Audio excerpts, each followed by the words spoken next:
Hey guys, Gareth197 again, this time with a review of the 144th scale High Grade Perfect Strike from the Gundam Seed series, well, the Gundam Seed Remaster series.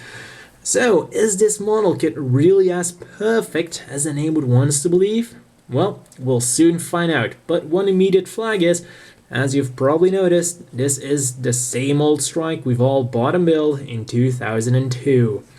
But let's get on with the colors. These are of course the HD remaster colors, meaning that the white's a bit more white, the red's a bit more vibrant, and the blue is a bit more blue, and the yellow is a bit more yellow. So yeah, those colors aren't really different at all. From it, even a small distance, you won't notice any difference at all. The major difference in color is the gray is of course, like all the re-releases, well, the HD re-releases, a bit like gunmetalish and a bit shiny, so it does look really nice. The other major difference is that the black is now really black, and well, the older one had more of a grayish black, so that's all good. But unfortunately, the colors is where this kit has one of its major problems. For starters, these shoulders here, well, those thingies on top should be painted in gray. The main problem is that is where the striker pack's attached to, meaning that you have to be really careful and really lucky if you don't want to scratch off the paint. Yeah, that's a pretty stupid design thing they did there, but it gets even worse. These shoulder pads here should be painted gray as well. The major problem is this shield here clicks on there. It literally clicks on there and is held on there by friction. So no matter how careful or how lucky you are, paint will scratch off. So yeah, that's really stupid designing there. But let's get on with the stickers you get with the normal Strike. You of course get the eye stickers, you get the white here on the sides. Fortunately, don't get white for there. Then you get gray stickers for these things next to the cockpit hatch.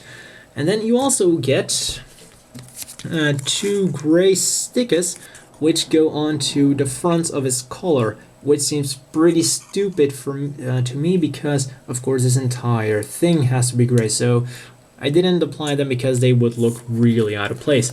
And we'll go over the rest of the stickers when we get to the accessories. Also, the shield, you don't get any stickers, you don't get any yellow stickers, looks really plain, unfortunately. And, well, let's get on with the articulation so that we can finally get to the main event of this mobile suit. So, the head goes bit up, bit down, turns around, nothing special going on. It's 2002. The arm will, of course, turn around, go up, will turn around once again there. The elbow is on a single joint for 90 degrees. Then the hand is of course on a ball joint, wiggles around, turns around, does everything a ball joint does. Then the waist turns about that far, not too bad. Front skirts are molded together but can be separated. Gives a leg a nice forward movement about that far. Backwards not quite as much. Go out about that far. Will kind of wiggle a bit that far. Then the knee is double jointed, but you get about a bit more than 90 degrees. Nothing special. The feet quite nice, go forwards nice like that, backwards really nicely like that. They're on a double joint. On top they're on a hinge, and then at the bottom they're on a ball joint. And then side to side nicely like so. And they will also turn around quite nicely. Overall, the articulation, well, for the time it was pretty good. For today's standards, it's meh, nothing special, quite unfortunately. And the accessories you get for the normal Strike, well, the beam rifle, as you've probably noticed, is horribly floppy, really hard time staying in the hand. And the handle here turns around, and you can hold it with both hands. Then the shield is clipped on with a peg, has two pegs, so it can be on the back or on the side. And yeah, the shield is pretty boring. So let's finally get to why we really wanted to buy this model. The perfect striker pack. But let's start off with the shoulder attachments because they're a hell of a lot easier to attach without the perfect strike getting in the way. Let's start off with the parts you get for the sword striker. Simply slide them on, attach them.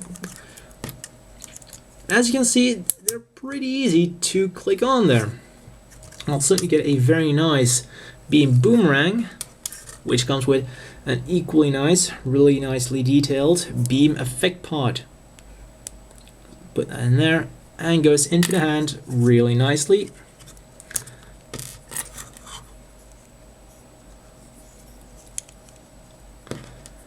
Let's click that on, and there we go. It's a bit floppy, but because of course the way it's designed, it's not really gonna go anywhere. So it will still look pretty good. Then you also get his rocket anchor. Well, shield combo grappling hook. You get 2 blue stickers on here. And, oh yeah, also here you should get a blue sticker, but because of course the blue sticker you get is one whole piece, I decided not to attach it because I decided not to apply it because I'm probably gonna swap it out quite a lot. And put that on there. Well, gotta say, these prongs here don't do anything really. They don't even touch the model really. Then the articulation of the arm is a bit hindered, but not too much. We also get some gray stickers here to wrap around. But overall, really nice looking. And of course, you can remove this. And then you take the really nice wire you get. There's also another little attachment. You put it in there. And then you get an open claw. Unfortunately, while it looks good on this side, the other side, yeah, not quite as good. Really gotta try harder, guys. This is something that didn't really fly in the 90s, and it's definitely not gonna fly in the 2010s actually. Fortunately, it's not really all that heavy, so it stays up really nicely. So I guess you could say that it's a good thing that it's hollow because it stays up easier. Well, if you want to make excuses, this is the way to do it. So yeah, overall, quite nice. And on this side, kind of the same. Looks good from the good side, but the side you don't get to see, not quite as nice. Now let's go to the launcher strike, with of course the very nice gun barrel thing. Let's attach it. Also quite a lot of stickers here. All the yellow you see are stickers. 1 sticker here, 1 here, and 1 here. 2 red stickers, and then 1 long red one for the ammo. Just like the sword striker pack, they attach really easily, fit really nicely, and they look really good. Even though they require quite a lot of stickers, no problem at all. And now on to the main event, the perfect strike, the perfect striker pack itself. One thing I immediately want to point out is the wings. They finally did it. They finally gave us good wings. Here you have the old wings, which are also included if for some weird, perverse reason that you want to use these. Just look at that difference. These are actually the wings like they should be, even on the normal strike. I mean, wow. Look at how bad a job they did back then. So you could technically use them, but let's face it, nobody wants to use those. Just throw them away and never look at them again. So yeah, onto the pack itself. As you can see, lots of stuff going on. Also, my launcher is a bit more loose than it should be because I tried to attach it to the old launcher pack and I kind of forced it a little bit, but when it's new, it should stay on there without any problems at all. So, starting off with stickers, you get 2 stickers here on the sword if it wants to come out? Well, you get a blue sticker here, one that wraps around all. Then you get a blue and white sticker, one that wraps around all the way. Then the Agni itself also takes quite a few stickers. You got one yellow and blue one here, a big yellow one here on the tip. This small black and red one is a sticker. Same goes for the other side. That's all for the Agni. Then some other stickers that the ale pack needs is you also get some big red ones for the front of the wings. Didn't decide to use them because I'm probably going to use these wings with my slaughter daggers. And yeah, that's, also of course yellow ones on his thrusters. So you do need quite a few stickers, but overall the thing looks very, very good. Also a little bit of painting still required here for the gray, because it's of course molded entirely in white. Also, something I gotta point out is you might want to glue these because, as you can see, there is quite a seam line there, and it doesn't really want to close because there isn't a peg there. So, overall, looking very good. Also, one warning, if you attach it to the strike, it will make him quite back heavy. Really easy to attach, but when he's in his normal standing pose, it's not, he won't stay up. So you gotta put him forwards quite something in order to get him to stand upright, or you simply equip it all. So let's do that. And you pull that out, jerk it around, fiddle, and then it came off. Yeah, like I said, mine is a bit looser than it should be, but this does make it a bit easier to attach. And you simply slide it in there, move it up. Also, this little handle here moves, and because it's a bit thicker at the end, it won't fall out. And that was the case with the old one. Simply put that back in there. There we go. Now he's holding the Agni just fine.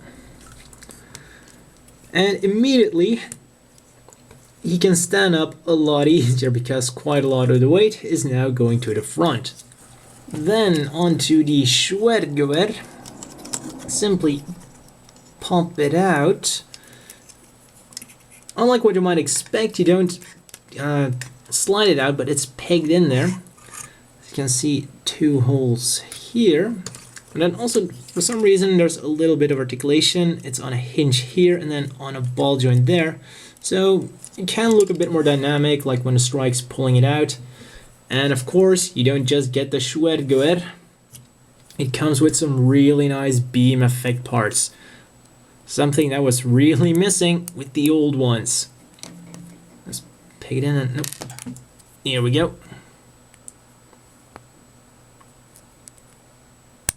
And there we go. And that is really nice.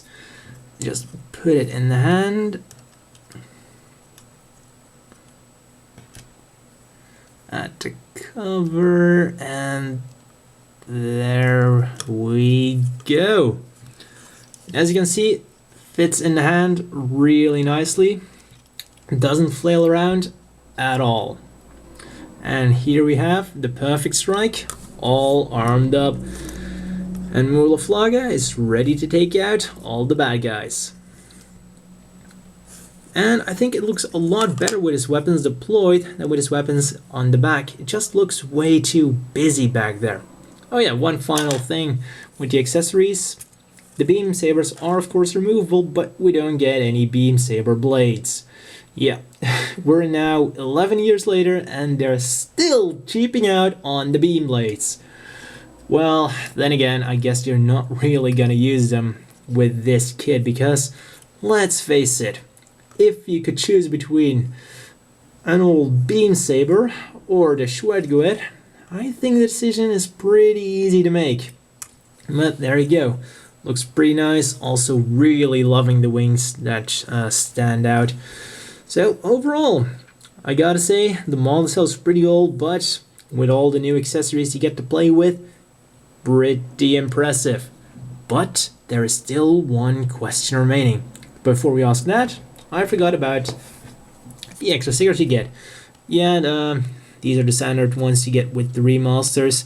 Omni, Archangel X105, X103, X252, and X370. The generic ones, Archangel Face Armor. Yeah, they're quite nice. And now, the main question I had is, how do they fit on the other Striker Pack compatible mobile suits, and how do they work with the old Striker Packs? Because unfortunately, you get everything for the launcher and the Sword Striker Pack with the exception of the pack itself. And let's once again start by having a look at how the Sword Striker works. First of all, does the sword go on to the pack? Because there's a hole here, there's a peg there, but unfortunately the hole isn't big enough. Why? The hole isn't used for anything on the Perfect Strike. It's not used to mount it, it's not used for squat. So why did they make a hole just to tease us? Doesn't make any sense. If you're gonna put a hole here, at least make it big enough to fit on it. Of course, you could always try to take a hobby knife and make it a bit bigger, but there's no excuse why they couldn't just make it big enough in the first place. I mean, seriously, like I said, the hole doesn't serve any purpose anyways. So yeah, there you go. But still, the sword looks pretty damn nice on there. Also, something I was really surprised by, because the shoulders of the Slaughter Dagger are slightly different than that of the Strike, but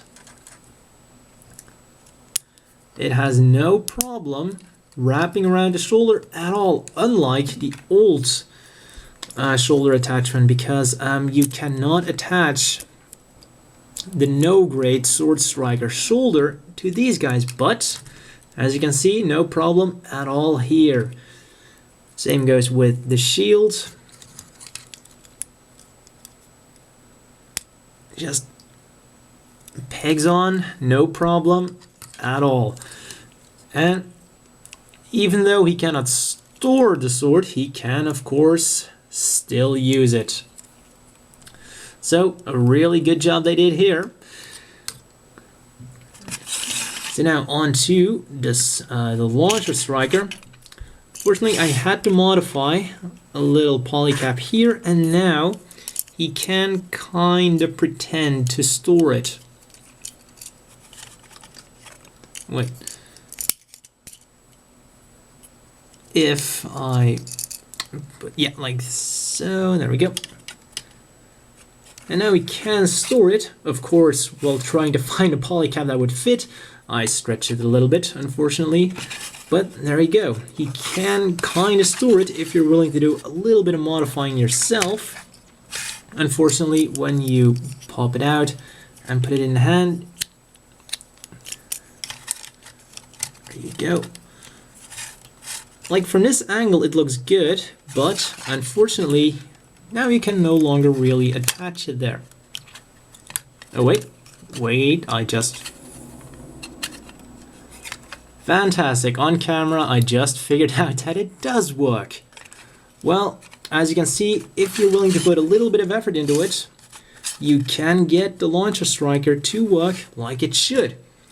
And the shoulder armor fits without any problem at all. So the Launcher Striker is a complete success. Sword Striker is an okay success and works like it should. So for me, the main purpose of this kit was great. Oh yeah, one accessory I almost forgot about is you also get the normal tail fin for the L-Strike. But yeah, let's face it, why would you want to use this if you can get the one with a lot of battery packs on it? Also, one thing you might not have noticed is you actually have an extra fin on top of it, which isn't here, so it makes it look, whoops, a bit longer. So really nice there. And then, as always, the inevitable question is, do you want to buy this? Well, it's quite hard to give a real good answer for that because it's such a mixed bag. But for me, this kit is an absolute yes. For 1,700 yen, you get a lot of stuff to play around with. I mean, as you can see, I now have a very nice looking Strike Gundam, and I have 2 fully equipped Slaughter Daggers next to it. And of course you can mix and match a lot of the accessories. But the main reason this is an absolute yes for me is because this kit does everything I wanted it to do and more. I was expecting accessories for my Slaughter Daggers, and I wasn't really expecting the Perfect Strike itself to look all that great. But man, I was wrong. Even though this is an old kit, it looks pretty intimidating when all the stuff is on it. So I can definitely recommend picking up this guy if you like the Strike. He looks intimidating with all his accessories on, and he still looks okay when you pass him around. So I'm actually considering getting a second Perfect Strike to really form the Perfect Strike, because yeah, these accessories are gonna stay with my Slaughter Daggers. They look fantastic with it. I'm also really happy to finally have a Schwertgewehr with beam effect parts. The old Schwertgewehr wasn't nearly as impressive, and I, for some reason, really like big swords. But hey, I guess I'm not the only one. So yeah, of course there's also a flip side, because this is just an old Strike, and yeah, minor complaints such as the Schwertgewehr still needs quite a lot of stickers, the handle isn't molded in gray, I can't really remember a good name for this, but the shield combo grappling hook, yeah, looks good on the outside, but when you turn it around, not quite as good looking. Also it's quite heavy on the stickers, for example with the Agni and the combo pack. So yeah, like I said, it's a mixed bag. You got some good stuff, you got some bad stuff. In the end, you'll have to decide for yourself whether or not, yeah, it's really good enough for you, because I can imagine not everyone has an army of Slaughter Daggers hanging around. But overall for me, I could definitely recommend it. Just for the sheer play value, like I said, there's a lot of stuff to play with here. Well, that's all for this. Nope, let's just wrap up with some size comparisons. Here you have the Strike Rouge with one of its chicken wings missing. Not a great loss, even though I say so myself. And you can seriously see the difference in wings now. Seriously. Those wings. Oh man. Here he is next to the remastered Buster. And finally, for no apparent reason, next to the standard size Gym Custom. As you can see, a bit on the small side. Well, that's all for this review. See you at the next one.